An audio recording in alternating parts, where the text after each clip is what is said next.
কাল রাত্রি ঘুটঘুটে অন্ধকার, এদিকে রাজেন্দ্র আর এদিকে পলিটেকনিক। জি হ্যাঁ, আমি এখন অবস্থান করতেছি ফরিদপুর পলিটেকনিকের আর এদিকে রাজেন্দ্র। তো এখন বাজে রাত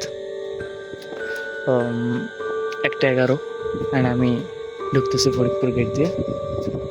ফরিদপুর পলিটেকনিক্যাল গেটে ঢুকলাম। এই যে এটা হলো মসজিদ আর এটা হলো একাডেমিক ভবন। রাত বাজে 1:11, আমি এখানে কি করতেছি জানতে মন চাইতেছে না? হ্যাঁ, এই নিস্তব্ধ এরিয়ায় এক জায়গায় এত পরিমাণ গ্যাঞ্জাম চলতেছে যে বলে বোঝানোর মতো না। সো আমি রাত 1:11 সময় পলিটেকনিক্যালের ভিতরে প্রবেশ করলাম। কারণ জীবনে প্রথম আমি রাত 1টার সময় এত রাতে প্রবেশ করলাম এখানে, এবং নিরিবিলি একটা অবস্থার মধ্য দিয়ে হাঁটতেছি আমি। এদিকে ফুল ফুটে আছে,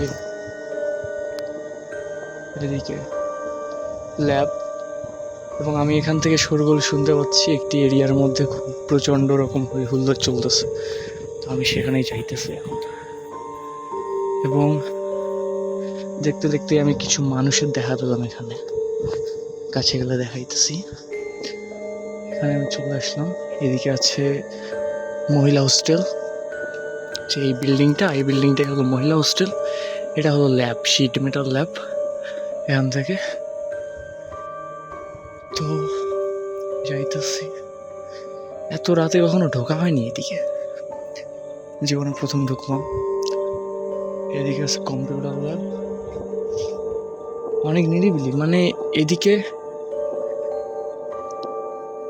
কেউ যদি ফেসে যায় না, এদিকে সুন্দরভাবে কট দেওয়া যাবে, পোলাপান ধরে কট দেওয়া যাবে। এগুলো অন্ধকার, এই সাইডগুলো অন্ধকার। এবং আমি যেদিক দিয়ে হাঁটতেছি এখানে একমাত্র আলো আছে এই রাস্তাটাতে। ভেতর দিয়ে আসতে পারতাম না, ভেতরেও গেট লাগা, যেহেতু সরকারি ভবন সেহেতু গেট লাগা। এবং আমি এখন হাঁটতেছি অডিটোরিয়ামের দিকে। জি হ্যাঁ গাইস, এখন আমি হাঁটতেছি অডিটোরিয়ামের দিকে, এবং আমি এখানে এসে শোরগোল শুনতে পাচ্ছেন হয়তো। আমি এখান থেকে শুনতে পাচ্ছি শোরগোল। এবং আজকে রাত 1:14 আমি তারিখটা বলি। আজকে হলো 16 তারিখ, জুলাই মাসের 16 তারিখ। এখানে যে পোলাপান দেখো, এই যে দেখছো, এটা হলো ফরিদপুর পলিটেকনিক অডিটোরিয়াম। এখানে সাইনবোর্ডটা অনেক দিন যাবৎ ময়লা পড়ে আছে, তো এদিকে বোঝা যাইতেছে না। তো এখন আমি অডিটোরিয়ামের ভিতর প্রবেশ করতেছি। এখানে কিছু বাইক, এবং এই যে অডিটোরিয়ামের ভিতরে আমি প্রবেশ করলাম। এখানে ভিতরে গেলে হয়তো আমার কথা শোনা যাবে না, কিন্তু এখানে কি চলতেছে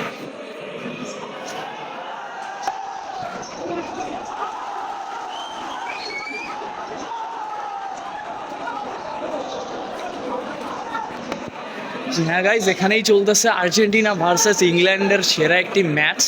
এখানে চলতেছে এই যে অডিটোরিয়ামের ভিতরে। আমি যদি দেখাই, তো এই যে দেখেন, এখানে আর্জেন্টিনা ফ্যানরা বসে আছে, সবাই হই হুল্লোড়ে ব্যস্ত। এদিকে অডিটোরিয়াম। আমি যদি এই জানলার ফাঁক দিয়ে দেখানোর ট্রাই করি তো দেখা যাইতেছে না, অবশ্য আমি দেখতে পাচ্ছি। এদিকে অডিটোরিয়ামের সুন্দর পরিস্থিতি। ও এখানে জানলা ভাঙা, পোলাপান শয়তান। আমি আজকে লেট করে আসছি অনেক। রুম সব তালা মেরে এই যে চাবি নিয়ে চলে আসছি। চাবি দেখা যায় তো তালা মেরে তারপরে আসলাম। রুমমেটরা অনেক আগেই চলে আসছি। অডিটোরিয়ামে প্রবেশ করলাম। এখন আমি খেলা দেখবো। জি হ্যাঁ স্যার, রেজাল্টটিও জানিয়ে দেব। এবং আজকে আমি সাপোর্ট করতেছি আর্জেন্টিনার, যদিও দেখা যাক কে যেতে। কারণ আমি চাচ্ছি আর্জেন্টিনা যাক ফাইনালে, মেসির হাতে আরও একটি কাপ উঠুক, চুরি করা। Sorry guys, skip.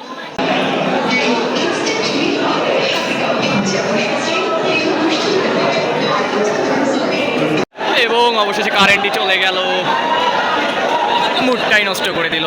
এখন কি করা যাবে অবস্থা। জেনারেটর অন করে দেওয়া হয়েছে, বাইরে কারেন্ট চলে আসছে, ভিতরেও চলে আসছে। এখন খেলা শুরু হবে, দেখা যাক। বিগ পর্দা হয়তো বোঝা যায় না খেলার সময়, কিন্তু বিশাল বড় পর্দা লাগাই দেওয়া আছে। উপরে গাফা ফ্যান উঠে প্রজেক্টরে ঠিক করতেছে। হ্যাঁ, এই যে আমাদের ভাই এখানে বসে আছে, তিনি অবশ্য বড় আর্জেন্টিনা ফ্যান। দেখা যাক তাকে এবার টিকিট কাটতে হয় কিনা। যে ম্যাচের পাবলিক আদল ভাই, এই যে তার মুখ শুকায় গেছে আর্জেন্টিনার খেলা দেখে।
आज की रात मजा उसका आँखों से लीजिए, आज की रात मजा उसका आँखों से लीजिए। এই সেই নিরবিচ্ছিন্ন জায়গা, যেটা এখন রাত বাজে কত? রাত বাজে 3টা 9, 3টা 9। এই যে পোলাপান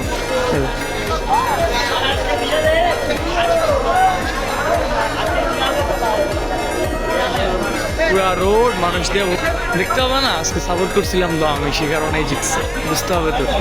গলা টলা বসাই ফেলছে আর্জেন্টিনা হয়ে, চিল্লাই চিল্লাই গলার অবস্থা খুবই খারাপ। প্রচন্ড রকমের খারাপ, একটা গরম চা মারতে হবে। হ্যাঁ, tata guys. Conversations took my breath